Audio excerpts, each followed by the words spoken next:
السلام عليكم ورحمة الله وبركاته.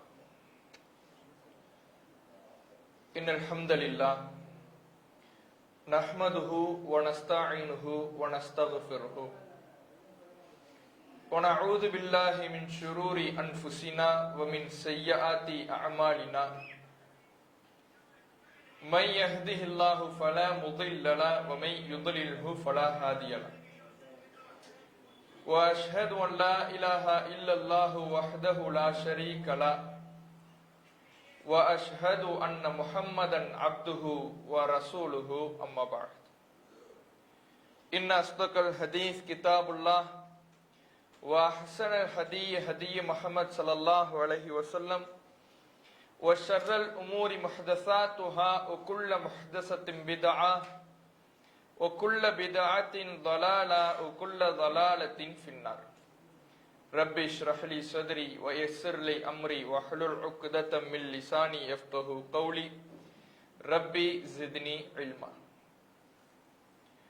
எல்லாம் வல்ல ஏக இறைவனின் அன்பும் அருளும் நம் உயிரினு மேலான நபிகள் நாயகம் ஸல்லல்லாஹு அலைஹி வஸல்லம் அவர்கள் மீதும் அவர்களது வாழ்க்கை வழிகாட்டுதல்களை தங்களால் இயன்றளவு பின்பற்றி வாழ்ந்து மரணித்த நபித்தோழர்கள் மீதும் நபித்தோழியர்கள் மீதும், குறிப்பாக ரமதான் மாதத்தில் இரவு வணக்கத்தை நிறைவு செய்துவிட்டு இங்கு அமர்ந்திருக்கும் நம் அனைவர் மீதும் என்றென்றும் நின்று நிலவட்டுமாக.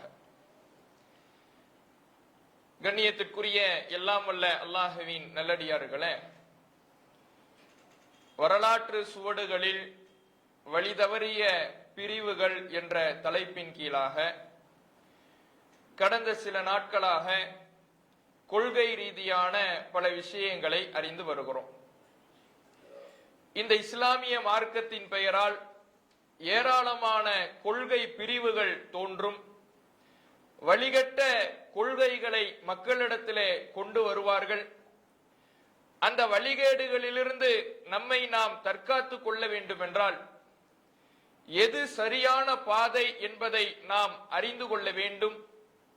கொள்கையை ஒரு மனிதன் தேடி அடைவதுதான் மிக பிரதானமான விஷயம் என்பது போன்ற தகவல்களை நாம் அறிந்து, நேற்றைய தினம் ஹவாரிஜ்கள் என்ற இஸ்லாமிய வரலாற்றில் தோன்றிய மிக முக்கியமான முதன்மையான ஒரு வழிதவறிய பிரிவின் வரலாற்று சுருக்கத்தை நாம் அறிந்தோம். இந்த ஹவாரிஜ்கள் என்பவர்கள் உஸ்மான் ரலியல்லாஹு அவர்களுடைய காலத்தில் உஸ்மான் ரலியல்லாஹு அவர்களுக்கு எதிராக பல்வேறு விதமான அவர்களுடைய ஆட்சியில் நடந்த சில குளறுபடிகளின் காரணத்தினால் அவர்களுடைய ஆட்சிக்கு எதிராக பல கிளர்ச்சி குழுக்கள் உருவாகி உஸ்மான் ரலியல்லாஹு அவர்கள் கொல்லப்படுகிறார்கள். அவர்கள் கொல்லப்பட்டதற்கு பிறகுதான் இந்த இஸ்லாமிய சமுதாயம் பிளவுபட்டு நபிகள் நாயகம் ஸல்லல்லாஹு அலைஹி வஸல்லம் அவர்களுடைய எச்சரிக்கைக்கு ஏற்ப எனக்கு பின்னால் நீங்கள் ஒருவரை ஒருவர் வெட்டிக் கொள்வீர்கள் என்பதை நான் பயப்படுகிறேன் என்று ரசூலுல்லாஹ் சொன்ன அந்த எச்சரிக்கைக்கு தகுந்தவாறு ஒவ்வொருவரும் சண்டையிட்டுக் கொண்டு இந்த சமுதாயம் பிளவுபட்டு கிடந்தது. ஆயிஷா ரலியல்லாஹு அவர்களுக்கும் அலி ரலியல்லாஹு அவர்களுக்கும் இடையிலே போர் நடக்கிறது. அதிலே நபித்தோழர்கள் கொல்லப்படுகிறார்கள், பல நல்ல மக்கள் கொல்லப்படுகிறார்கள்.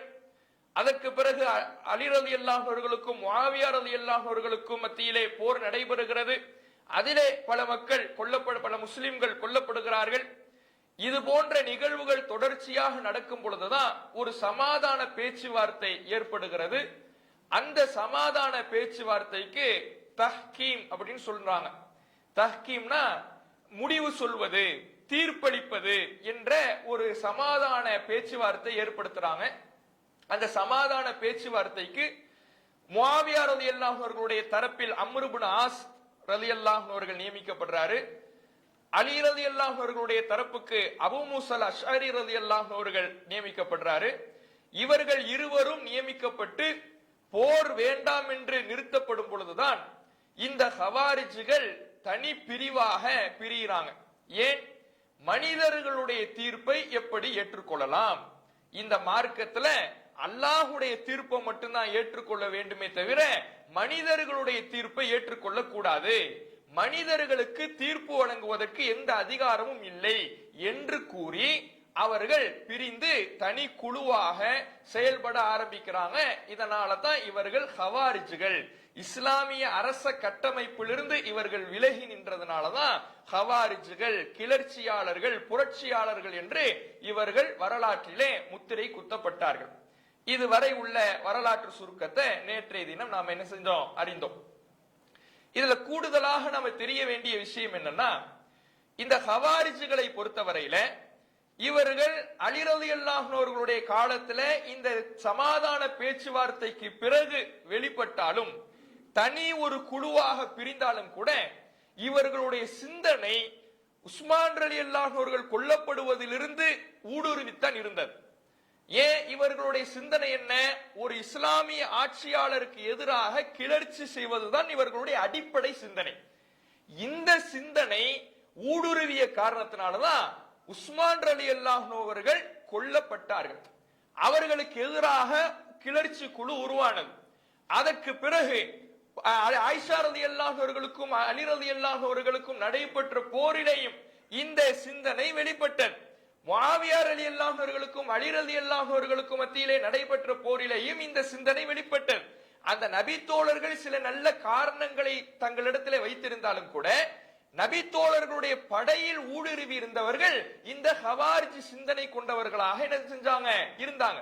அப்ப இந்த சிந்தனைகள் தனி பிரிவாக சமாதான பேச்சுவார்த்தைக்கு பிறகு ஏற்பட்டாலும் கூட அந்த சிந்தனை அந்த உஸ்மான் ரலியல்லாஹு அன்ஹு அவர்கள் கொல்லப்படுவதிலிருந்து இருந்துதான் வந்திருக்கிறது என்பதை நாம அடிப்படையாக தெரிந்து கொள்ள வேண்டும்.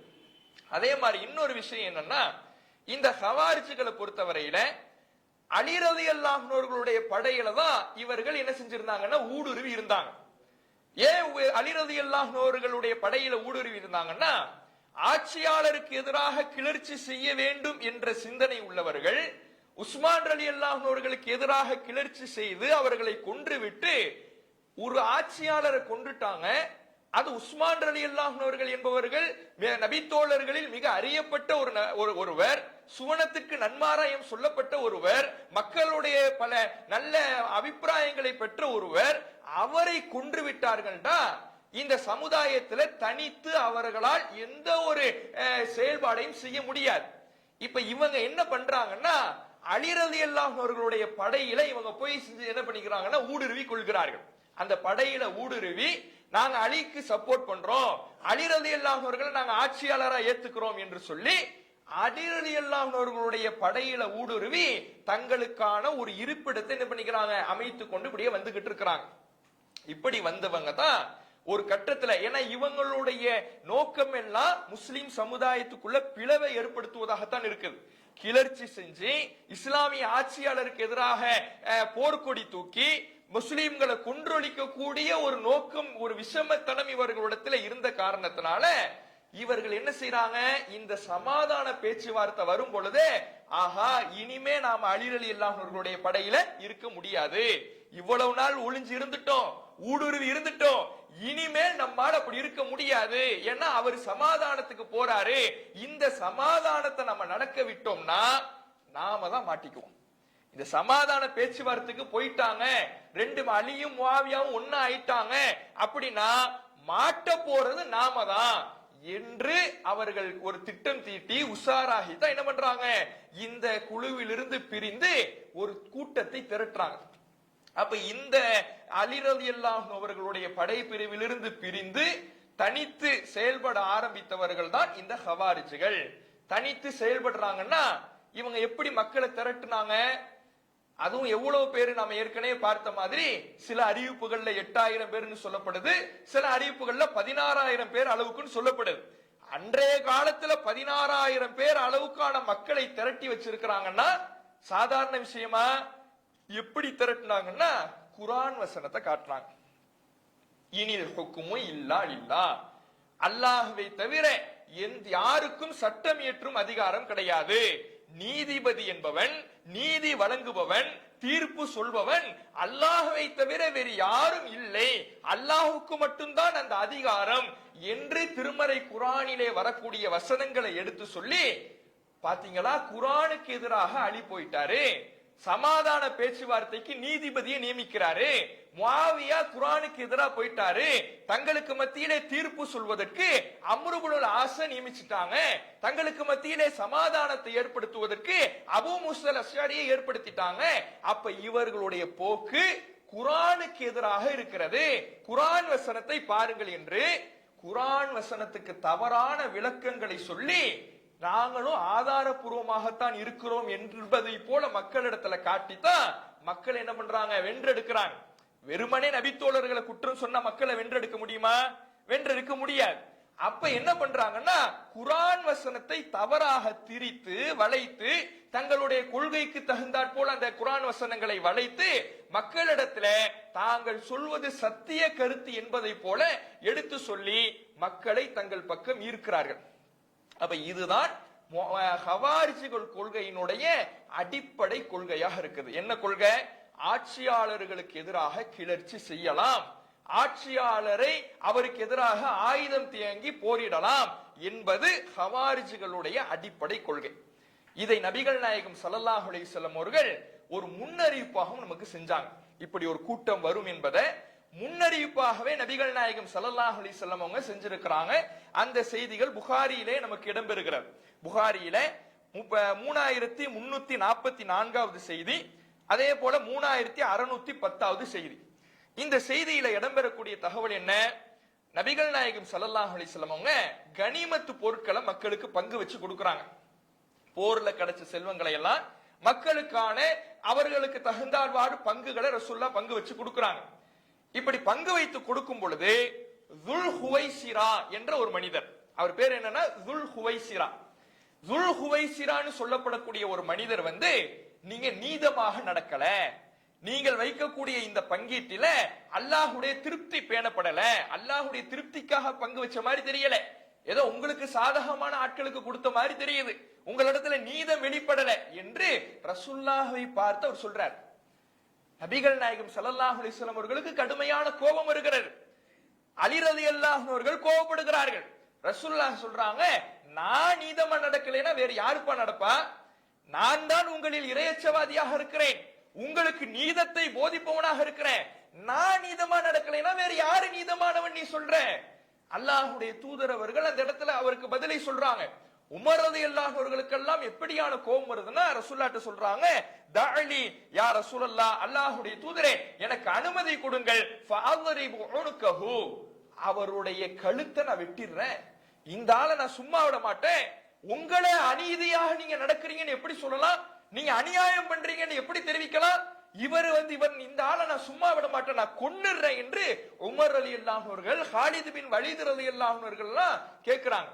அப்ப நபிகள் நாயகம் ஸல்லல்லாஹு அலைஹி வஸல்லம் அவங்க சொல்றாங்க, இன்ன மின் லிஇ ஹாதா, இவருடைய தலைமுறையிலிருந்து தௌமுன் ஒரு கூட்டம் வெளிப்படும், யக்ரஊனல் குர்ஆன், அவர்கள் குர்ஆனை ஓதுவார்கள், லா யுஜாவிசு ஹனாஜிரஹும், ஆனால் அது அவர்களுடைய தொண்டை குழிகளை கடக்காது. குர்ஆனை ஓதுவாங்க, குர்ஆனை படிப்பாங்க, ஆனால் அந்த குர்ஆனின் படி, குர்ஆன் சொல்லுகிற கொள்கையின்படி செயல்படுவார்களா என்று கேட்டால் குர்ஆனுடைய கொள்கை அவர்களிடத்தில் இருக்காது. வெறுமனே ஓதுதல்ல குர்ஆன் இருக்குமே தவிர, குர்ஆனை படிப்பார்களே தவிர கொள்கையிலே தங்களுடைய செயல்பாட்டில குர்ஆனை பேணுவார்களா என்று கேட்டால் பேண மாட்டாங்க. அப்ப இப்படியான ஒரு கூட்டம் வெளிப்படுவார்கள். எம்ருகூன மின தீனி முருக சஹமி மினர் ரமியா, இவர்கள் மார்க்கத்திலிருந்து வெளியேறுவார்கள். எப்படி வெளியேறுவாங்கன்னா அம்பிலிருந்து வில்லு வெளியேறுவதை போல. ஒரு அம்பு இருக்குது, வில்லு இருக்குது, வில்லிலிருந்து அம்பு எப்படி வெளியேறுமோ, எப்படி வேகமாக புறப்படுமோ, அது போல வில்லிலிருந்து அம்பு புறப்படுவதை போல மார்க்கத்திலிருந்து இவங்க வேகமாக வெளியே போயிடுவாங்க. யக்துலூன அஹ்லல் இஸ்லாம் வ யதஊன அஹ்லல் அவ்சான், சிலை வணங்குபவர்களை எல்லாம் விட்டுடுவாங்க. இவர்கள் யாரிடத்துல சண்டை போட்டு யார கொல்லுவாங்கன்னா முஸ்லிம்களை கொல்லுவாங்க. சிலை வழிபாட்டுக்காரர்களோட போய் போருக்கு நிக்க மாட்டாங்க, மல்லு கட்டி நிக்க மாட்டாங்க. முஸ்லிம்களிடத்துல சண்டை போட்டு அவர்களை கொல்லுவார்கள். முஸ்லிம்களை கொலை செய்யறதுதான் இவர்களுடைய பிரதான நோக்கமாக இருக்கும்.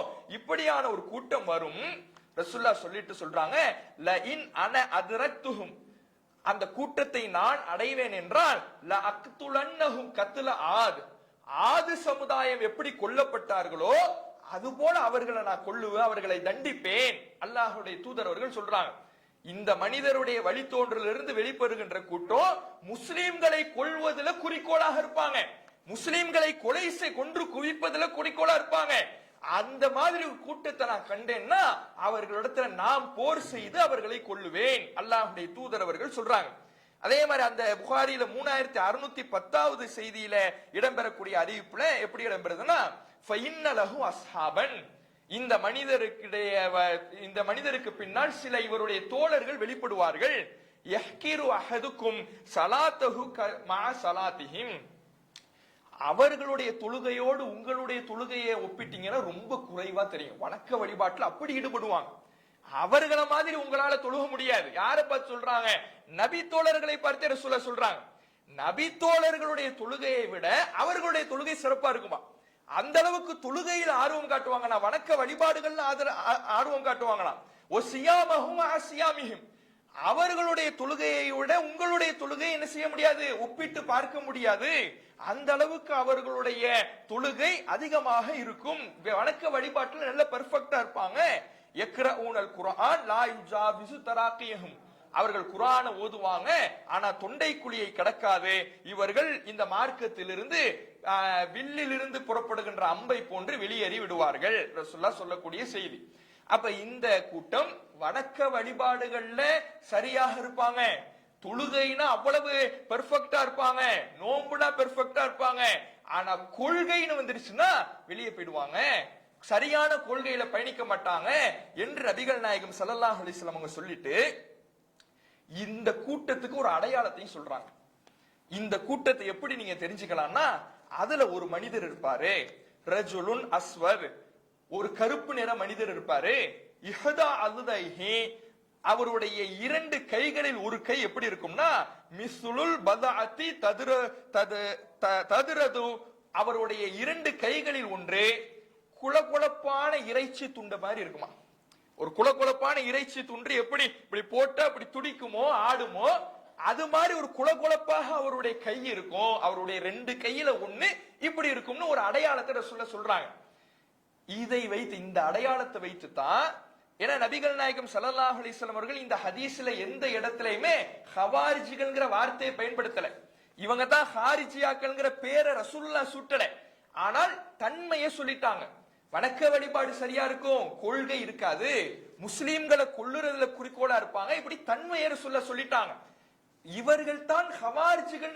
சஹாபாக்கள் எப்படி முடிவு எடுக்கிறாங்கன்னா, ரசூலுல்லாஹ் ஒரு அடையாளம் சொன்னாங்கல்ல, அந்த கூட்டத்துல ஒரு மனிதர் இருப்பாரு, அவருடைய ரெண்டு கையில ஒண்ணு குளகுளப்பான இறைச்சி துண்டை போல இருக்கும் அப்படின்னு ரசூலுல்லாஹ் சொல்லிட்டாங்க.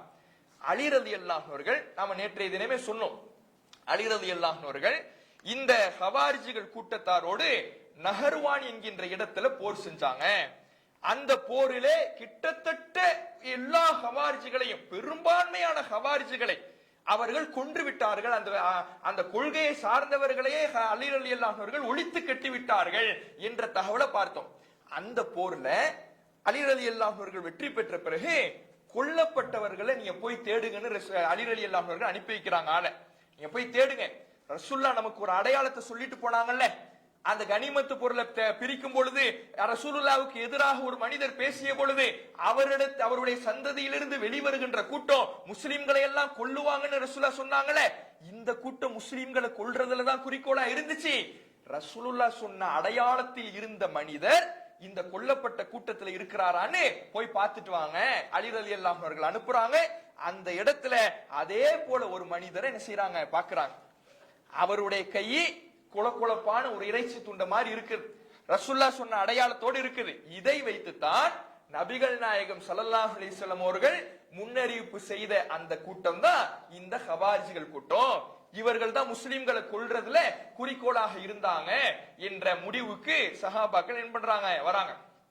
அப்ப இந்த செய்தி, இந்த ஹவாரிஜிகளை பற்றி அல்லாஹ்வுடைய தூதர் அவர்களே முன்னறிவிப்பு செய்து இந்த கூட்டத்தை நான் அடைஞ்சேன்னா அவர்களை ஒழித்து கட்டி விடுவேன் அப்படிங்கிற சொன்ன அடிப்படையில அலி ரலியல்லாஹு அன்ஹு அவர்கள் அதை ஒரு வாக்காக எடுத்துக்கொண்டு இந்த ஹவாரிஜிகள் செய்த குழப்பமான காலகட்டத்தில் ஆட்சிக்கு அலி ரலியல்லாஹு அன்ஹு அவர்களுக்கு எதிராக புரட்சி செய்யறது மட்டும் இல்லாம தங்களுடைய கொள்கைக்கு ஆதரவாக யாரெல்லாம் செயல்படலையோ அவர்களை எல்லாம் கொண்டுகிட்டு மிகப்பெரிய ஒரு குழப்பத்தை ஏற்படுத்திட்டு வரும் பொழுது அலி ரலியல்லாஹு அன்ஹு அவர்கள் இவர்களோட சண்டை போட்டு என்ன பண்றாங்க, இவர்களை ஒழித்து கட்டுகிறார்கள். ஆனாலும் இவர்களுடைய சிந்தனை பல இடங்கள்ல இன்றளவும் பரவி இருக்கு.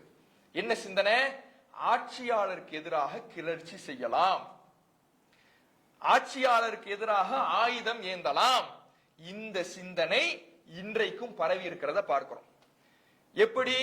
இந்த ஹவாரிஜிகள் தொடர்பாக நமக்கு படிப்பினையாக இரண்டு கோணத்துல நாம தெரிந்து கொள்ள வேண்டும். ஒன்று, ஒரு இஸ்லாமிய ஆட்சி இருக்கின்ற பொழுது நாம் எப்படி நடந்து கொள்ள வேண்டும்.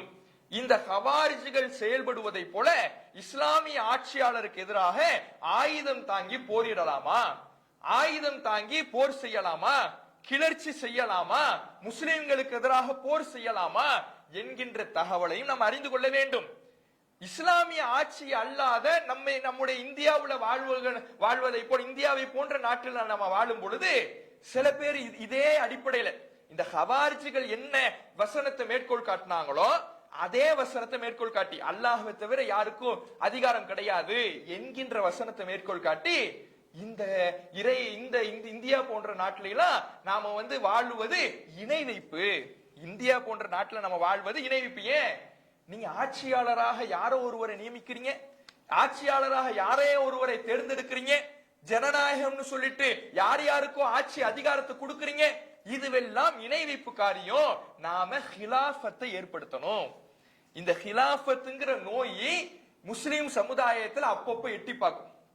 இது பல கட்டங்கள்ல பிரச்சாரம் செய்யப்பட்டு ஒழித்து கட்டப்பட்ட ஒரு சிந்தனை என்றாலும் கூட தற்பொழுதும் அதனுடைய பிசுறுகள், அதனுடைய சின்ன சின்ன கொசுராக அதனுடைய கொள்கையை இன்றைக்கும் சிலர் பிரச்சாரம் செஞ்சுக்கிட்டு வராங்க. ஒரு யூடியூப் வச்சிருக்கிறான், ஒரு யூடியூப் சேனலை வச்சுட்டு இந்த ஹிலாஃபத் சிந்தனையை மக்களிடத்துல சொல்லி கொண்டிருப்பதை என்ன செய்ய முடியுது, பார்க்க முடியுது. அப்ப அது குறித்தும் நாம என்ன செஞ்சணும், தெளிவாக விளங்கி கொள்ள வேண்டும். ஏன் விளங்கிக்கணும்னா, இந்த ஹவாரிஜிகளை பொறுத்தவரையில இவர்கள் இது போன்ற குர்ஆன் வசனத்தை சொல்லி மக்களுடைய உணர்ச்சியை தூண்டித்தான் தங்களுடைய கொள்கையை நிலைநாட்டினாங்க. மக்களுடைய உணர்ச்சியை தூண்டுறது. என்ன உணர்ச்சியை தூண்டுறது? எவ்வளவு மோசமா போயிட்டாங்க பாருங்க. அல்லாஹ் திருப்பளிக்கணும்னு இருக்கும் பொழுது ஒரு மனுஷனை திருப்பளிக்க வைக்கலாமாங்க? ஒரு மனுஷனை நீதிபதியை ஆக்கலாமா? ஒரு மனுஷனை தீர்ப்பு சொல்லக்கூடிய இடத்துல வைக்கலாமா? அல்லாஹ்வுடைய அதிகாரத்தை மனுஷனுக்கு கொடுத்துட்டாங்களே என்று ஆதாரத்தை தவறாக வளைத்து மக்களிடத்துல ஒரு உணர்ச்சியை சொல்லிதான் பிரச்சாரம் பண்ணாங்க. இன்றைக்கும் இது போன்ற சிந்தனை உள்ளவர்கள் உணர்ச்சி பிளம்பாக மட்டும்தான் பேசுவாங்க. எப்படி பேசுவாங்க? இது மாதிரி கொள்கை ரீதியான பிரச்சாரங்கள் நாம செய்யும் பொழுது, தாவா செய்யும் பொழுது, நீங்க ஒரு பயான் நிகழ்ச்சி உங்க Facebookல அப்லோட் பண்ணுங்களேன். பாலஸ்தீனத்திலே மக்கள் எல்லாம் எப்படி வாடி கொண்டு இருக்கிறார்கள், பசியோடு இருக்கிறாங்க, எப்படி கொல்லப்பட்டுக்கிட்டு இருக்கிறாங்க. இந்த நேரத்துல நீங்க கொள்கையை பற்றி பேசிக்கிட்டு இருக்கீங்களா? சரி, நீ என்னப்பா செய்யறன்னு கேட்டா, நான் என் பொண்டாட்டி பிள்ளைங்களுக்கு ஏசி கடையில நின்று துணி எடுத்துக்கிட்டு இருக்கேன்பா. அங்க நின்றுகிட்டு இவர் என்ன செய்வாரு, போஸ்ட் போடுவார், பாலஸ்தீன மக்களுக்காக நீங்க என்ன செஞ்சீங்க, பாலஸ்தீன மக்களுக்காக உங்களுடைய முயற்சி என்னம்பாங்க. சரி, பாலஸ்தீன மக்களுக்காக என்ன முயற்சி எடுக்க முடியுமோ, எப்படி குரல் கொடுக்க முடியுமோ அப்படிதான் குரல் கொடுக்க முடியும். அதை தவிர்த்து நம்ம எல்லாம் என்ன செய்ய முடியும்? அந்த யதார்த்த பார்க்க மாட்டாங்க. இப்படி மக்களிடத்துல ஒரு சென்டிமெண்ட் தான் என்ன செய்வாங்க, விதைப்பாங்க. அதே மாதிரி நம்ம சட்டங்கள், மார்க்க சட்டங்கள்லாம் பேசும் பொழுது நீங்க இங்க விரலை அசைக்கலாமா வேணாமான்னு பேசுறீங்க. விரலை அசைக்கலாமா அசைக்க கூடாதா? தொழுகையில இருக்கும் பொழுது அத்தைஹாத்திருப்புல விரலை அசைக்கலாமா அசைக்க கூடாதான்னு பேசிக்கிட்டு இருக்கிறீங்க. அங்க ஒரு கூட்டம் உங்க விரலை எடுக்கிறதுக்கு காத்துக்கிட்டு இருக்கும்பா. இத பேக்கும் பொழுது சில பேர் அந்த உணர்ச்சியில அப்படியே ரத்தம் முறுக்கேறிக்கிட்டு, ஆமா சரிதானே, ஆமா அப்படித்தானே இருக்கு, இதையெல்லாம் தூக்கி போடு, கொள்கையை தூக்கி போடு, வணக்க வழிபாட்டை தூக்கி போடு, சட்டத்தை தூக்கி போடு, மார்க்கத்தை கத்துக்கிறத தூக்கி போடு, வா அப்படின்னு சொல்லி கிளம்புவான். இந்த உணர்ச்சிக்கு பலியாகிவிடக் கூடாது. உணர்ச்சி பிளம்பாக பேசுறாங்கன்னா ஏத மார்க்க சாயம் பூசி கொண்டிருக்கிறார்கள். அந்த மார்க்க சாயம் பூசுபவர்கள் சரியாக மார்க்கத்தை படித்தார்களா? இதற்கு எதுவும் ஆதாரம் இருக்கிறதா? இவர்கள் சொல்லக்கூடிய கருத்துக்களுக்கு ஏதேனும் ஆதாரம் இருக்கிறதா என்பதை நாம் என்ன செய்யணும்? முழுமையாக தெரிந்து கொள்ள வேண்டும். அதற்கு இப்னு அப்பாஸ் ரலியல்லாஹு அவர்களுக்கும் இந்த ஹவாரிஜிகளுக்கும் இடையிலே ஒரு விவாதம் நடந்தது என்பதை நாம் நேரத்தை மேற்கோள் காட்டியிருந்தோம். அந்த விவாதத்தை பற்றிய தகவல்களை நாம் அறிந்து கொண்டாலே இது பற்றிய முழுமையான விவரங்களை நாம் என்ன செய்யலாம்? தெரிந்து கொள்ளலாம். சுனனு நசாயில 8522வது செய்தியாக அந்த விவாதம் இடம்பெறுகிறது. இதுல இப்னு அப்பாஸ் ரலியல்லாஹு அவர்கள் அலி ரலியல்லாஹு அவர்களிடம் சொல்றாங்க, நான் அந்த ஹாரிஜியாக்கள்கிட்ட போறேன், அவங்கள்ட்ட போய் நான் என்ன செய்ய போறேன்? பிரச்சாரம் செய்ய போறேன் அப்படின்னு சொல்லும் பொழுது அலி ரலியல்லாஹு அவர்கள், இன்னி அகாஃபுஹும் அலைக், நான் உன் விஷயத்துல பயப்படுறேன், அவங்க ஏதாவது செஞ்சு விடுவானுங்களோ. ஏன்னா முஸ்லிம்களை கொலை செய்யணுங்கிற கொலைவெறி பிடிச்சவங்களா இருக்கிறாங்க, ரத்த வெறி பிடிச்சவங்களா இருக்கிறாங்க. நீங்க தன்னந்தனியா போறங்கிறீங்க, உங்களை ஏதாவது செஞ்சிருவாங்களோன்னு நான் பயப்படுறேன் என்று அலி ரலியல்லாஹு அவர்கள் சொல்லும் பொழுது, இல்ல நான் எனக்கு எந்த பிரச்சனையும் இல்ல, நான் போறேன்னு சொல்லி தைரியமாக இப்னு அப்பாஸ் ரலியல்லாஹு அவர்கள் தன்னந்தனியாக அந்த ஹாரிஜியாக்களை என்ன செய்யறாரு? போய் சந்திக்கிறார். அவங்க எல்லாரும் ஒரு இடத்துல ஒன்று கூடி இருக்கிறாங்க, சாப்பிட்டுக்கிட்டு இருக்கிறாங்க. அப்ப இவரு போறாரு. போகும் பொழுது மர்ஹபன் பிக்க இப்னு அப்பாஸ், இப்னு அப்பாஸே வாங்க அப்படின்னு அழைக்கிறாங்க. ஃபமா ஜாஅ பிக்க, எதுக்காக வந்தீங்க? உள்ள வாங்கன்னு கூப்பிட்டுட்டு எதுக்காக வந்தீங்க? அப்போ அவரு சொல்றாரு, நான் இப்படி நபி தோழர்கள்ட்ட இருந்து வந்திருக்கிறேன், அவங்களுக்கு தான் அவங்க மேலதான் குர்ஆன் அருளப்பட்டுச்சு, அவங்க அதனுடைய விளக்கத்தை தெரிஞ்சவங்களா இருக்கிறாங்க, உங்களில் அப்படி யாரும் இல்ல, நீங்க என்ன அவங்க என்ன சொல்லி அனுப்புனாங்களோ அதை நான் உங்களுக்கு எடுத்து வைக்கிறேன், நீங்க என்ன விளக்கம் குடிக்கிறீங்களோ நான் அதை அவங்களுக்கு எடுத்து சொல்றேன் என்று சொல்லி தன்னுடைய உரையாடலை என்ன செய்யறாரு? ஆரம்பிக்கிறார். ஆரம்பித்து விட்டு அவர் சொல்றாரு, ஹாத்து மா நகீப்தும் அலா அஸ்ஹாபி ரசூலுல்லாஹ், சஹாபாக்கள் இப்படி பழி வாங்கணும்னு துடிச்சுக்கிட்டு இருக்கிறீங்களே, சஹாபாக்கள் கொல்லணும், முஸ்லிம்களை அழிக்கணும்னு துடிச்சுக்கிட்டு இருக்கிறீங்களே, அதுக்கு என்ன காரணம்? அதே போல வப்ன அம்மிஹி, ரசூலுல்லாஹுடைய உடன்பிறவாத சகோதரர், பெரிய தந்தையுடைய மகன், சிறிய தந்தையுடைய மகனாக இருக்கிறார் அலி, அவரை பழி வாங்கணும்னு துடிக்கிறீங்களே ஏன் அப்படின்னு சொல்லி என்ன பண்றாரு? இப்னு அப்பாஸ் ரலியல்லாஹு அவர்கள் கேட்கிறார். அப்போ அவங்க சொல்றாங்க, 3 காரணம் இருக்குது, நாங்க முஸ்லிம்களை பழி வாங்கணும்னு நாங்க நினைக்கிறதுக்கு 3 காரணங்கள் இருக்குது. அது என்ன 3 காரணம்? ஒன்னா சொல்லுங்க. இப்னு அப்பாஸ் கேட்கும் பொழுது அவங்க சொல்றாங்க, தீர்ப்பு சொல்வது என்பது அல்லாஹ்வுடைய அதிகாரம், இனில் ஹுக்குமு இல்லா லில்லாஹ், அதிகாரம் என்பது அல்லாஹுக்கே தவிர இல்லை என்று அல்லாஹ் குர்ஆன்ல சொல்லிட்டான். அப்படி குர்ஆன்ல சொல்லியிருக்கும் பொழுது அம்ர் இப்னுல் ஆஸையும் அபூ மூஸல் அஷ்அரியையும் தீர்ப்பாளர்களாக நியமித்து அல்லாஹ்வுடைய அதிகாரத்தை மக்களுக்கு அவர் வழங்கிட்டாரு. அலி ரலியல்லாஹு அவர்கள் சமாதான பேச்சுவார்த்தைக்கு ஒத்துக்கிறதன் மூலமா அல்லாஹ்வுடைய அதிகாரத்தை மனிதர்களுக்கு வழங்கிட்டாரு. அப்ப மனிதர்களுக்கு அல்லாஹ்வுடைய அதிகாரத்தை வழங்குறாருன்னா இவர் நல்ல ஆட்சியாளரா, இவர் மூமினா, இவர் காஃபிரு என்று என்ன செய்யறாங்க? அலி ரலியல்லாஹு அவர்கள் காஃபிர் என்று ஃபத்வா கொடுத்து இப்படியான ஒரு ஆதாரத்தை முன்வைக்கிறாங்க. இவங்க மேற்கோள் காட்டிய இந்த வசனம் திருமறை குர்ஆனில 12வது அத்தியாயம் 40வது வசனம், அதே மாதிரி 5வது அத்தியாயம் 50வது வசனம், 6வது அத்தியாயம் 57வது வசனம், 12வது அத்தியாயம் 67வது வசனம், 5வது அத்தியாயம் 44வது வசனம். இந்த வசனங்கள்ல எல்லாம் அல்லாஹ் மட்டும்தான் தீர்ப்பு சொல்பவன், ஹுக்குமு என்பது நீதிபதியாக இருப்பவன் யாரே? அல்லாஹ் மட்டும்தான், அல்லாஹ்வை தவிர தீர்ப்பு சொல்பவன் யாரும் இல்லை என்ற கருத்து இடம்பெறுது. இந்த ஆதாரங்களை எல்லாம் முன் வச்சுதான், இது மாதிரியான வசனங்களை எல்லாம் எடுத்து காண்பித்துதான் இவங்க எப்படி மனிதனை தீர்ப்பாளரா ஆக்கலாம் என்று என்ன செய்யறாங்க? மேற்கோள் காட்டுறாங்க. இதுக்கு இப்னு அப்பாஸ் ரலியல்லாஹு அவர்கள் என்ன பதில் சொன்னார் என்பதை நாம் என்ன செய்யணும்? தெரிஞ்சுக்கணும். ஏன்னா இதே சிந்தனை இன்றைக்கும் பலர் இடத்துல இருக்கும். எப்படி இருக்கு? இன்றைக்கு சில பேரை பார்த்துக்கிட்டீங்கன்னா, நம்ம இந்த நாட்டுல இருக்கிறது இணை வைப்பு, ஜனநாயக நாட்டுல நாம இருக்கிறது இணை வைப்பு. ஏன்? மனுஷனுடைய சட்டத்துக்கு நாம கட்டுப்படுறோம்ல. நீங்க திருடுனா குர்ஆன் சொல்லுகின்ற சட்டத்தின் அடிப்படையில உங்களுக்கு தீர்ப்பு வழங்கப்படுது. ஒருத்தன் திருடிட்டா உங்க பொருளை ஒருத்தன் திருடிட்டாங்க பொழுது நீங்க போய் ஒரு கம்ப்ளைண்ட் கொடுக்குறீங்க. கம்ப்ளைண்ட் கொடுத்தீங்கன்னா இஸ்லாமிய ஆட்சியாக இருந்தால் கை வெட்டப்படும். ஆனா இஸ்லாமிய ஆட்சியாக இல்லாத பொழுது இங்கு வேறு வகையில தண்டனை கொடுக்கப்படுது. அப்ப அல்லாஹ்வுடைய சட்டத்தின் அடிப்படையில தண்டனை கொடுக்கப்படாம வேறு ஏதோ ஒரு சட்டத்தின் அடிப்படையில மனிதனுடைய சட்டத்தின் அடிப்படையில தண்டனை கொடுக்கப்படுதுல. நீங்க அல்லாஹ்வுடைய சட்டத்திற்கு நிகராக அந்த சட்டத்தை எடுத்துக்கிட்டீங்க. அல்லாஹ்வுடைய சட்டத்துக்கு நிகராக அந்த மனிதனுடைய சட்டத்தை எடுத்துக்கிட்டீங்கன்னா இணை வைக்கிறீங்க என்று இன்றைக்கு சிலர் என்ன செய்வாங்க சொல்லுவாங்க. அவங்க என்னெல்லாம் பண்ணுவாங்க, அவங்க பணத்தை யூஸ் பண்ணுவாங்க. பணம் வேணான்னு இவங்க சொல்லுவாங்களா? பணம் மட்டும் எங்க இஸ்லாமிய முறைப்படி அச்சிடப்பட்ட வருது? பணத்தை பயன்படுத்துறாங்கல்ல. இந்த கொள்கையை பேசுவதற்கு, இந்த கொள்கையை பிரச்சாரம் செய்வதற்கு யூடியூப் ஆரம்பிப்பார். யூடியூப் ஆரம்பிப்பதற்கு என்ன, ஒரு செல்போனை வாங்கி வைக்கணும், அந்த செல்போனுக்கு ரீசார்ஜ் பண்ணணும், அவர் முதல்ல தெம்பா நின்று பேசணுமே, சாப்பிடணும். இதெல்லாம் எங்க இருந்து வரும்? காசை கொடுத்தாதான் வரும். இந்த காசு என்ன இஸ்லாமிய சட்டமா? இந்த காசு இஸ்லாமிய சட்டத்தின் அடிப்படையில் உள்ளதா? பணங்கிறது மனிதன் ஏற்படுத்தியது. மனிதன் ஏற்படுத்திய மதிப்பு வெறும் பேப்பர் தானே. பணம்ங்கிறது என்ன? பேப்பர் தான். அந்த பேப்பருக்கு இவ்வளவு மதிப்புன்னு ரிசர்வ் பேங்க் அச்சிட்டு, இந்த உன்ட்ட ஒரு 500 ரூபாய் நோட்டு இருக்கு, 500 போட்டு இருக்குதுன்னா இது 500 ரூபாய் சமம் என்று உங்களுக்கு கொடுக்குது. இதனால 500 ரூபாய்க்கு என்னெல்லாம் வாங்க முடியுமோ அதெல்லாம் நீங்க வாங்கிக்கலாம், இப்படி கொடுக்குது. அப்ப வெறும் பேப்பருக்கு இந்த இந்திய அரசாங்கம் ஒரு மதிப்பை கொடுத்து நம்ம இடத்துல கொடுக்குது. அப்ப பணத்தை பயன்படுத்துறாங்களே, இந்த கொள்கை உடையவங்க பயணத்தை பயன்படுத்துறாங்கல்ல, இது மனுஷ சட்டம் அல்லாஹ்வுடைய சட்டமா? மனித சட்டம். அப்ப இந்த விஷயத்துல எல்லாம் என்ன பண்ணுவாங்க, கரெக்டா இருப்பாங்க. அதையெல்லாம் பயன்படுத்திக்கிட்டு தான் இருப்பாங்க. இவர்களுடைய கொள்கையை மக்களிடத்துல உணர்ச்சி பூர்வமாக தெரிவிப்பதற்கு, எந்த விதமான ஆதாரமும் இல்லாம எடுத்து சொல்வதற்கு இது போன்ற அலங்கார வார்த்தைகளை பயன்படுத்தி என்ன பண்ணுவாங்க, அல்லாஹுக்கு மட்டும்தான் சட்டம் அப்படிம்பாங்க. மூல இதை எப்படி புரிந்து கொள்வது?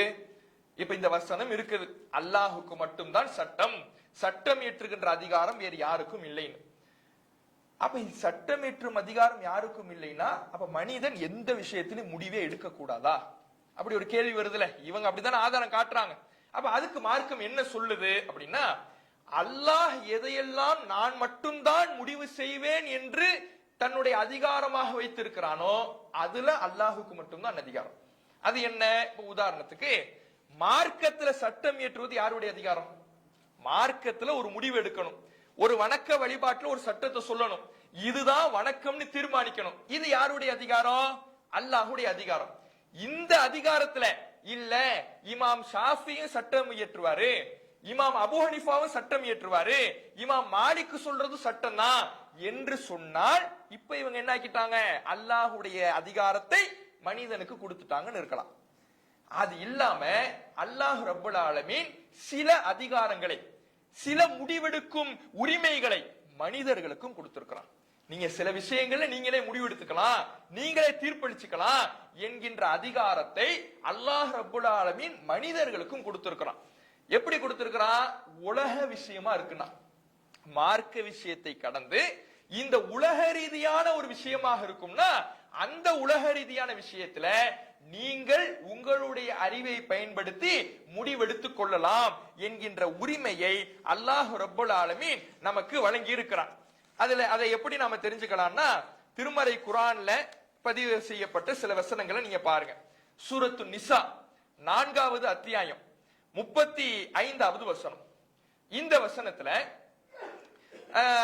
அல்லாஹ் ரப்பல் ஆலமீன் சொல்றான், கணவன் மனைவி இருக்கிறாங்க, புருஷன் பொண்டாட்டி இருக்கிறாங்க. இந்த புருஷன் பொண்டாட்டிக்கு மத்தியில வைன் ஹிஃப்தும் ஷிக்காக்க பைனிஹிமா, ரெண்டு பேருக்கும் பிரச்சனை, ரெண்டு பேருக்கும் மோதல், முட்டி மோதி இருக்குது, இரண்டு பேரும் பிரியலாங்கிற ஒரு நிலைமைக்கு வராங்க. இப்போ அல்லாஹ் ரப்பல் ஆலமீன் சொல்றான், கணவன் மனைவிக்கு மத்தியில பிரச்சனை ஏற்பட்டு பிளவு ஏற்பட்டு பிரிஞ்சிடுவாங்கன்னு நீங்க பயப்பட்டீங்கன்னா ஃபபஅசு ஹக்கமன் மின் அஹ்லிஹி வ ஹக்கமன் மின் அஹ்லிஹா, அந்த பெண்ணுடைய குடும்பத்தாரிலிருந்து ஒரு தீர்ப்பாளரையும் ஆணுடைய குடும்பத்தாரிலிருந்து ஒரு நீதிபதியையும் ஏற்படுத்தி சமாதான பேச்சுவார்த்தை நடத்துங்க. நீங்க ஒரு கணவன் மனைவிக்கு மத்தியில பிரச்சனை வருது, கணவன் மனைவிக்கு மத்தியில பிரச்சனை வந்தால் கூட அதை எப்படி நீங்க தீர்த்து வைக்கணும்?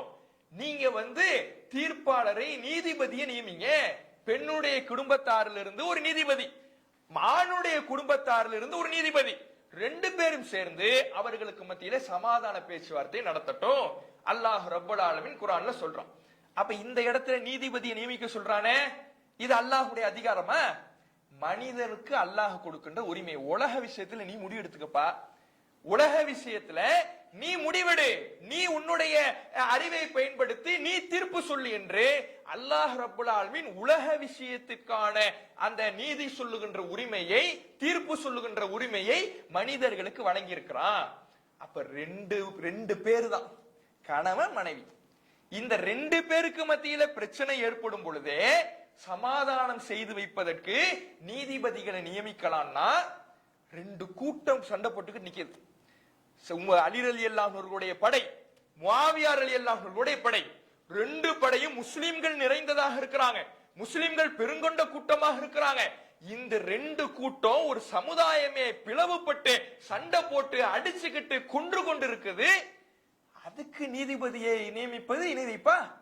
ஒரு ரெண்டு பேருங்க, ஒரு புருஷன் பொண்டாட்டி பிரச்சனை, ஒரு வீட்டுல நடக்கிற பிரச்சனை, அதுக்கு நீதிபதியை நியமிப்பதற்கு அல்லாஹ் உரிமை வழங்குறான்னா, ஒரு சமுதாயத்தில் நடக்கிற பிரச்சனைக்கு நீதிபதியை நியமிப்பது இணை வைப்பா? இதை இப்னு அப்பாஸ் ரலியல்லாஹு அன்ஹு இந்த வசனத்தை மேற்கோள் காட்டி அவர் என்ன பண்றாரு, அந்த ஹவாரிஜிகள்ட்ட வாதம் பண்றாரு. அதே மாதிரி இப்னு அப்பாஸ் ரலியல்லாஹு அன்ஹு மேற்கோள் காட்டிய இன்னொரு வசனம் என்னன்னு பாத்தீங்கன்னா 5வது அத்தியாயம் 95வது வசனம்.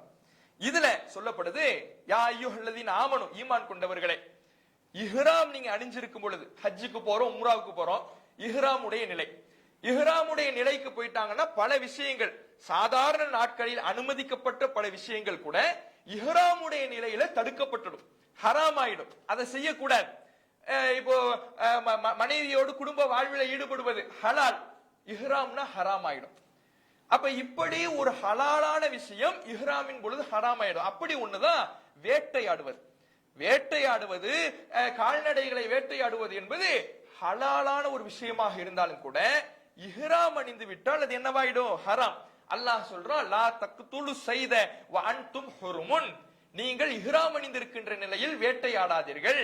வமன் கத்தலஹு மின்கும் முத்தஅம்மிதன், யார் உங்களில் வேண்டுமென்றே அந்த பிராணியை கொன்று விடுகிறாரோ, வேட்டையாடி கொன்றுறார், இஹ்ராம் அணிந்திருக்கக்கூடிய நிலையில கொன்று விடுகிறாரோ, ஃபஜஸாஉன் மிஸ்லு மா கத்தல மினன் நஅம், கால்நடையிலிருந்து அதே போன்றதை அவர் பரிகாரமாக வழங்க வேண்டும். அவருக்கு பரிகாரம் என்னன்னா, கால்நடையில எந்த கால்நடையை அவர் கொன்றாரோ அதே கால்நடையை பரிகாரமா வழங்கணும். ஆட்டை கொண்டாரா ஒரு ஆடை பரிகாரமா கொடுக்கணும், மாட்டை கொன்றாரா ஒரு மாட்டை பரிகாரமாக வழங்கணும்.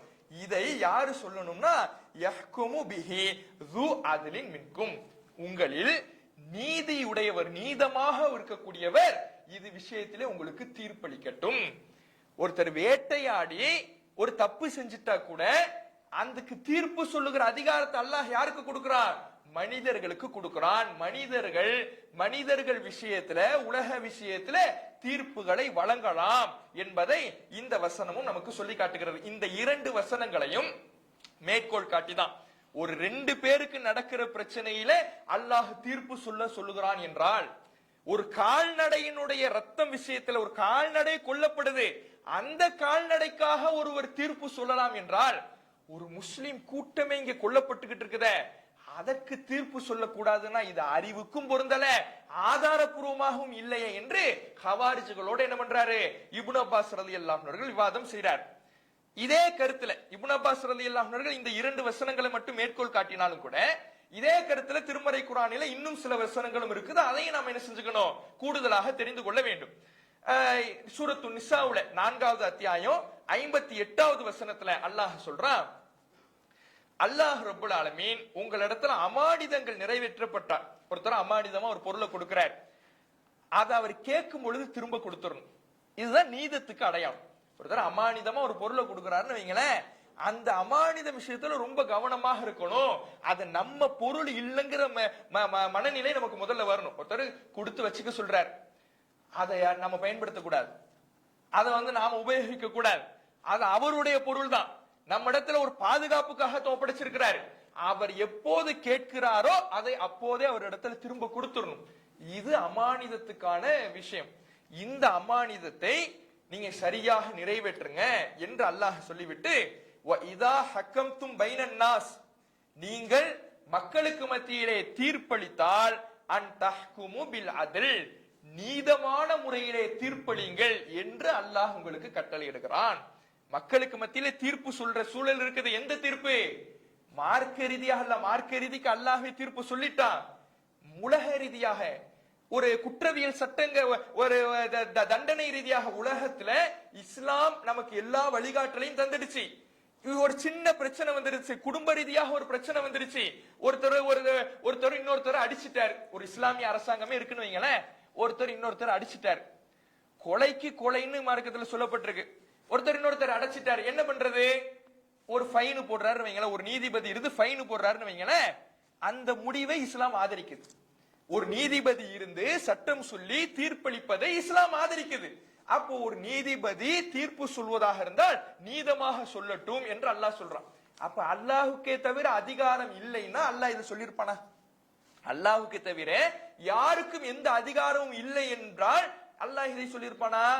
அப்ப அல்லாஹுக்கு தவிர யாருக்கும் அதிகாரம் இல்லைன்னா எந்த விஷயத்துல?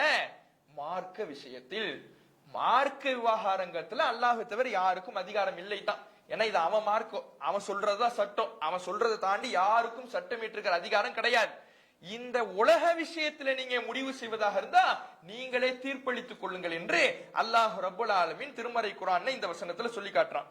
அதே மாதிரி திருமறை குர்ஆன்ல 38வது அத்தியாயம் 22வது வசனம், அதே மாதிரி 21வது அத்தியாயம் 78வது வசனம், இந்த வசனங்கள்ல சொல்லும் பொழுது தாவூத் அலைஹிஸ்ஸலாம் அவர்களிடத்திலையும் சுலைமான் அலைஹிஸ்ஸலாம் அவர்களிடத்திலையும் ஒரு வாதம் வருகிற, ஒரு வழக்கு வருது.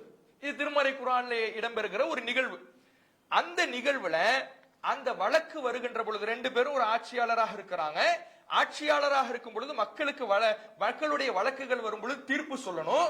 அந்த தீர்ப்பின் பொழுது அல்லாஹ் சொல்றா, ஃபஹ்கும் பைனனா பில் ஹக்கி, வழக்கு கொண்டு வந்தவங்க சொன்னாங்கன்னா நீதமான முறையிலே எங்களுக்கு தீர்ப்பு சொல்லுங்கள், எங்களுக்கு நாங்க ஒரு வழக்கு உங்கள்கிட்ட சொல்லி இருக்கிறோம், எங்களுக்கு தீர்ப்பு சொல்லுங்க என்று மக்கள் சுலைமான் நபியிடத்திலையும் தாவூத் நபியிடத்திலையும் வந்தாங்க.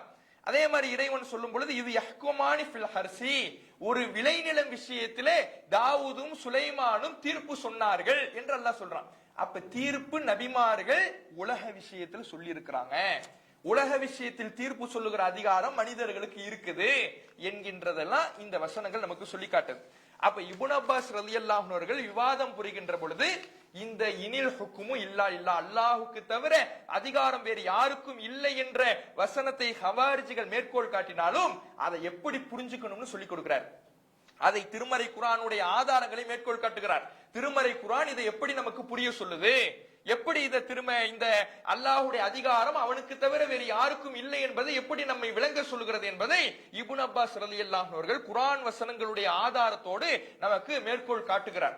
அப்ப அது அல்லாம இன்னும் சில விஷயங்களை நம்ம என்ன செஞ்சுக்கிட்டோம், அறிந்து கொண்டோம். அப்ப அல்லாஹுக்கு தவிர அதிகாரம் இல்லைன்னா அது இந்த மார்க்க விஷயத்துலதான், உலக ரீதியான விஷயத்துல மனிதர்களுக்கு மத்தியிலே தீர்ப்பு வழங்கி கொள்ளலாம் என்பது நமக்கு இதுல இருந்து தெரிகிறது. அப்ப இப்படி இருக்கும் பொழுது ஒரு உலக விஷயத்துல ஒரு மனிதர்கள் தீர்ப்பு சொல்லுகின்ற இடத்துல இருக்கிறாங்க அப்படின்னா அந்த தீர்ப்பை நம்ம என்ன செஞ்சுக்கலாம், ஏற்றுக்கொள்ளலாம். தீர்ப்பு மனிதர்களுக்கு சொல்லிக் கொள்ளலாம் என்பது இதுல இருந்து தெரியுது. அப்ப இப்ப ஹவாரிஜிகளுடைய அடிப்படை கொள்கையே இந்த வசனத்தை வைத்துத்தான் நிறுவப்பட்டது. அதுவே என்ன செஞ்சிருச்சு, முதல்ல தவிடு பொடியாகிவிட்டது, முறியடிக்கப்பட்டு விட்டது. இரண்டாவதாக அவங்க சொன்னாங்க இப்னு அப்பாஸ் ரலியல்லாஹு அன்ஹு அவர்கள்ட்ட ஏன் சண்டை போடுறோம் அப்படின்னு இரண்டாவது சொல்லும் பொழுது அலி ரலியல்லாஹு அன்ஹு அவர்கள் போர் செய்யறாரு முஸ்லிம்களோடு, ஆயிஷா ரலியல்லாஹு அன்ஹா அவர்களோடு போர் செஞ்சாரு, முஆவியா ரலியல்லாஹு அன்ஹு அவர்களோடு போர் செஞ்சாரு. ஆனால் அவர்களை கைது செய்யவில்லை, அவர்களிடமிருந்து கனிமத்தை கைப்பற்றவில்லை. பொதுவாக போர் என்றால் போரில் தோற்றவர்களை கைதிகளாக பிடிக்கப்படுவார்கள், அவர்களுடைய பொருட்கள் கனிமத்து பொருட்களாக எடுக்கப்படும். இந்த நிலை கடைபிடிக்கப்படுமே. அலி ரலியல்லாஹு அன்ஹு அவர்கள் ஆயிஷா ரலியல்லாஹு அன்ஹா அவர்களோடும் முஆவியா ரலியல்லாஹு அன்ஹு அவர்களோடும் போர் செய்யும் பொழுது அவங்க ரெண்டு பேரையும் இவர் கைது செய்யவும் இல்லை, இவர் அவர்களை சிறை பிடிக்கவும் இல்லை, அவர்களுடைய பொருட்களை கனிமத்தாக கைப்பற்றவும் இல்லையே.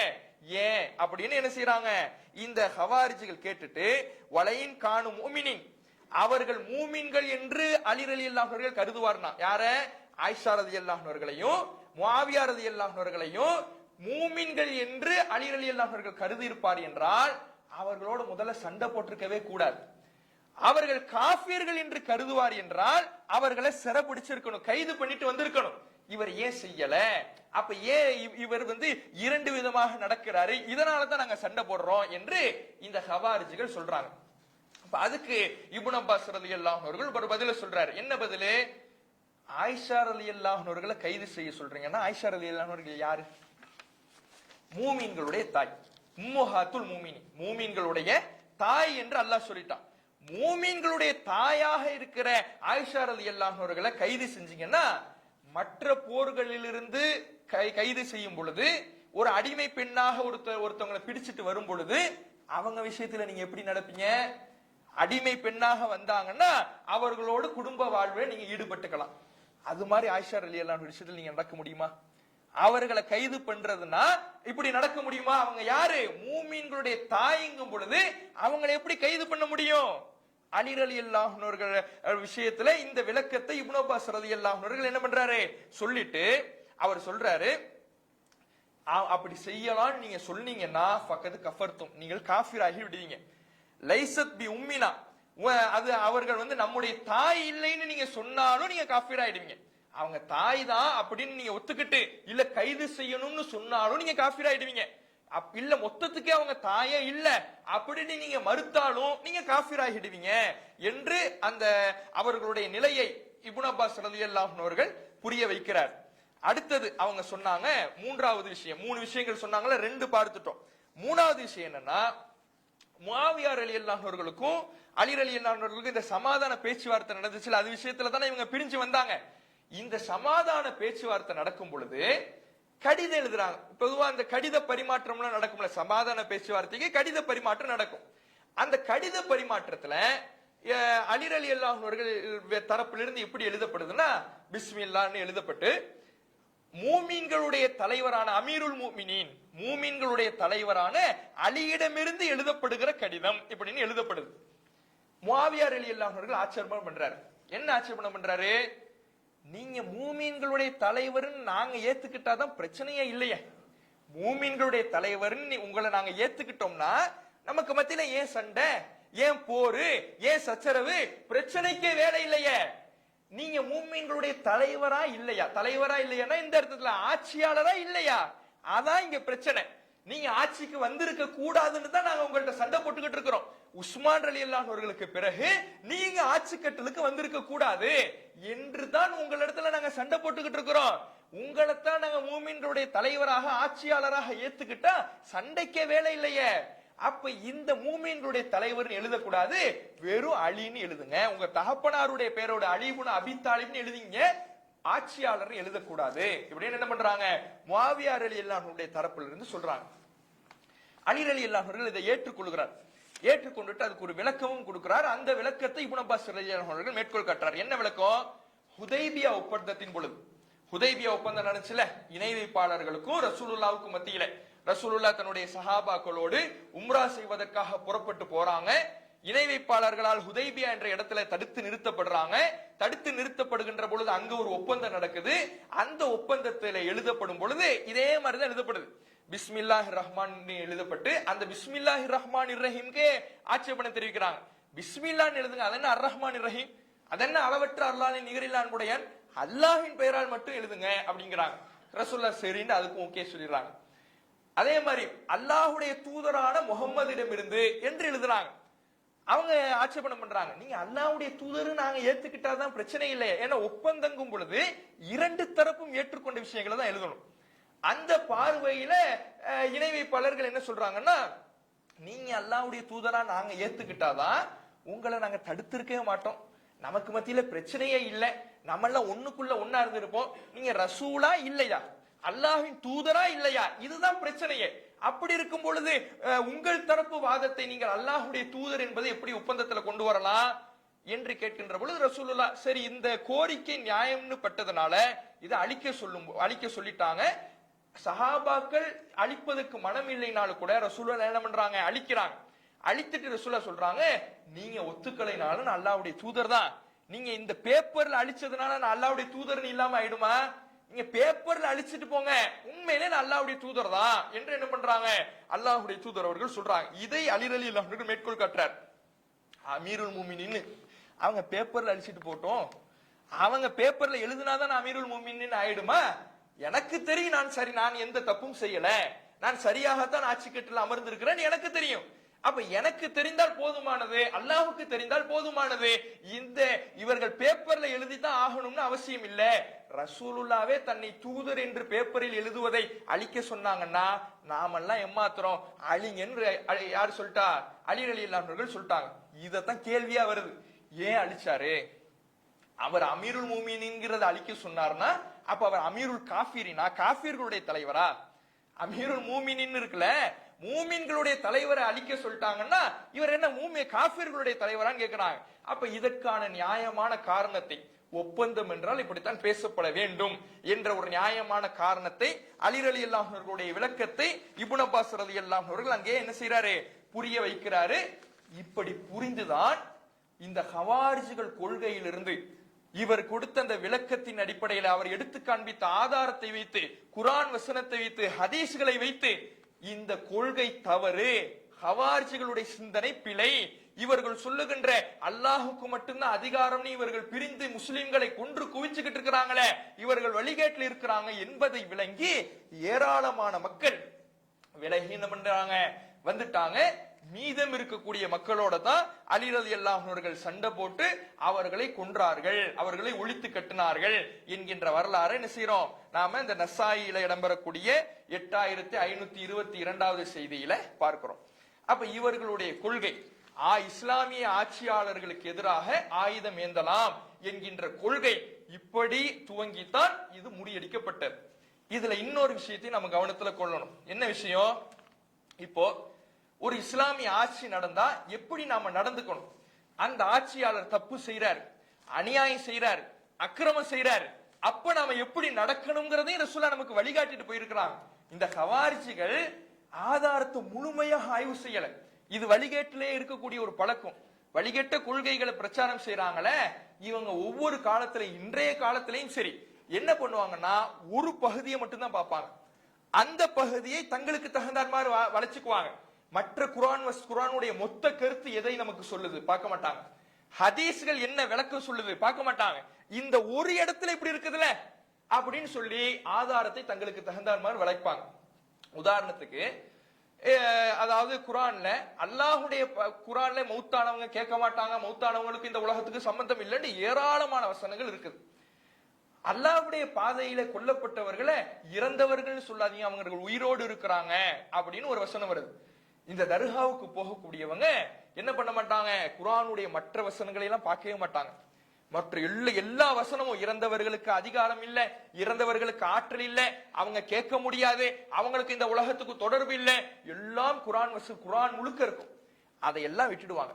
ரசூலுல்லாஹ்வுடைய ஹதீஸ்கள் இருக்கும், அதையெல்லாம் விட்டுடுவாங்க. இந்த ஒரு இடத்துல உயிரோடு இருக்கிறாங்கன்னு வந்துருச்சுல, இதை மட்டும் தங்களுக்கு சாதகமாக பயன்படுத்திக்குவாங்க. அப்ப இதுதான் வழிகேட்டுக்கான அடையாளம். இதெல்லாம் நம்ம பின்னாடி இதற்கான விளக்கம்னா என்ன செய்யும், நம்முடைய உரையிலேயே வரும். அப்போது அந்த வசனத்துக்கான விளக்கத்தை அறிஞ்சுக்கலாம். வழிகேட்டுக்கான அடையாளமே குர்ஆன்ல ஒரு இடத்துல, அதுதான் முத்தஷாபிஹாத்துபாங்க, இரு பொருள் தரக்கூடிய வசனங்கள், அதை தங்களுக்கு தகுந்தாற்போல் வளைத்து கொண்டு வழிகேட்டை தங்களுக்கு தகுந்தாற்போல் சாதகமாக மாற்றிக்கொள்வார்கள். இது வழிகேடர்களுடைய பழக்கம் என்பதை என்ன செய்யறோம் நாம பார்க்கிறோம். அதைத்தான் இந்த ஹவாரிஜிகளும் செஞ்சாங்க. குர்ஆன் முழுக்க இருக்கக்கூடிய மற்ற விஷயங்களை, ஹதீஸ்கள்ல இஸ்லாமிய ஆட்சி இருக்கின்ற பொழுது அந்த ஆட்சியாளர் அநியாயக்காரராகவே இருக்கட்டும், தப்பு செய்யறவராகவே இருக்கட்டும், நீங்க எப்படி நடக்கணும்னு குர்ஆன் ஹதீஸ் நமக்கு சொல்லி தருது. அதையெல்லாம் விட்டுட்டு ஒரு பகுதியை மட்டும் பார்த்ததுனாலதான் பல சஹாபாக்கள் கொல்லப்பட்டாங்க, பல முஸ்லிம்கள் கொல்லப்பட்டாங்க. இப்படியான ஒரு வழிகேடு தோன்றுனுச்சு. அப்ப அந்த வழிகாட்டல என்ன செய்யறாங்க, ரசூலுல்லாஹ் நமக்கு சொல்லி தராங்க. அதையும் இந்த நபிகள் நாயகம் ஸல்லல்லாஹு அலைஹி வஸல்லம் ஒரு இஸ்லாமிய ஆட்சியாளர் இருந்தா எப்படி நடக்கணும்னு சொல்லும் பொழுது அவர் தப்பு செஞ்சாம கண்டுக்காம இருக்கணுமா, அதை எடுத்து சொல்லணுமாங்கிறதையும் சேர்த்து சொல்றாங்க. அதையும் நாம தெரிஞ்சுக்கணும். ஏன்னா இன்னைக்கு சலஃபி கொள்கைன்னு சில பேர் பிரச்சாரம் பண்றாங்க. அவங்களுக்கு முக்கிய நோக்கம் என்னன்னா சவுதி எப்படி நடக்குதோ அதே மாதிரி நடக்கணும், அதான் அவங்களுடைய நோக்கம். சவுதியில எப்படி இருக்கிறாங்களோ அதே மாதிரி நடக்கணும், அவங்களுடைய கொள்கையை அப்படியே பிரதிபலிக்கணுங்கிறது நோக்கம். அவங்க என்ன சொல்லுவாங்கன்னா, சவுதியில இன்னைக்கு எவ்வளவு அநியாயம் நடக்குது, எப்படியான அக்கிரமம் நடக்குது, இஸ்லாமிய ஆட்சிங்கிற பேர்ல எவ்வளவு கூத்து கும்மாளங்கள் நடக்குது. தியேட்டர் ஓபன் பண்றான், எல்லா விதமான சீர்கேடுகளையும் திறந்து விடுறான். பாலஸ்தீன மக்கள் அங்க அடிபட்டுக்கிட்டு இருக்கிறாங்க. இவன் இஸ்லாமிய ஆட்சி இருக்குது, இவங்க எதிர்த்து கேள்வி கேட்கலாம். கேள்வி கேட்கிறாங்களா? இல்ல. இன்னைக்கு நம்ம பயான் பண்ணா கீழே கமெண்ட் பண்றான், பாலஸ்தீன மக்களுக்காக நீங்க என்ன செஞ்சீங்கன்னு. நாங்க என்னப்பா செய்ய முடியும், அவன் ஆட்சி இருக்குது, அவன் ஒண்ணு செய்யாம உட்கார்ந்துருக்கானே. இத சுட்டி காட்டினா இப்படி அநியாயம் பண்றான்ல. இஸ்லாமிய ஆட்சி அதிகாரத்தை கையில வச்சுக்கிட்டு இஸ்லாமிய முறைப்படி ஆட்சி செய்யாம இஸ்லாத்தை குழி தோண்டி புதைத்து விட்டு கூத்து கும்மாளங்களை செய்து கொண்டு மக்களுக்காக, முஸ்லிம் மக்களுக்கு ஆதரவாக இல்லாம இருக்கிறாங்கல்ல, இவர்களை பற்றி நாம இந்தியாவுல உட்கார்ந்துகிட்டு விமர்சனம் செஞ்சா கூட, இதை மக்களிடத்துல சுட்டி காட்டினா கூட இஸ்லாமிய ஆட்சிக்கு எதிராக பேசக்கூடாது. இந்தியாவுக்கும் அவன் ஆட்சியை நம்ம ஏத்துக்கவும் இல்லை. அவன் ஆளுகைக்கு கீழேயா நம்ம இருக்கிறோம்? சவுதியினுடைய ஆட்சி அமைப்பு கீழே நம்ம இருக்கிறோம்? இல்ல. அது எங்கேயே இருக்கு, நாம எங்கேயே இருக்கிறோம். அதை மக்களுக்கு சுட்டி காட்டினால் கூட அதை பத்தி நீங்க வாய் திறக்க கூடாது, இது மக்களிடத்தில் ஏற்படுத்துற குழப்பம் என்று சில பிரச்சாரங்களை செய்யறாங்க. இஸ்லாமிய ஆட்சியாளர் தவறு செய்தால் உலகத்தின் எந்த மூலையில் இருக்கக்கூடிய முஸ்லிம்களும் அதை பற்றி வாய் திறக்க கூடாது. இப்படியான ஒரு சிந்தனை என்ன செய்யறாங்க, பதிவு செய்யறாங்க. இதுக்கு ரசூலுல்லாஹ் என்ன வழிகாட்டல் தந்திருக்கிறாங்க என்கின்ற தகவல்களையும், இந்த இந்தியா போன்ற நாட்டில் நாம வாழும் பொழுது எப்படி நடந்து கொள்ள வேண்டும் என்கின்ற தகவல்களையும் இன்ஷா அல்லாஹ் நாளை தினம் அறிந்து கொள்வோம். அஸ்ஸலாமு அலைக்கும் வரஹ்மத்துல்லாஹி வபரகாத்துஹு. சுப்ஹானக்கல்லாஹும்ம வபிஹம்திக அஷ்ஹது அல்லா இலாஹா இல்லா அன்த அஸ்தக்ஃபிருக்க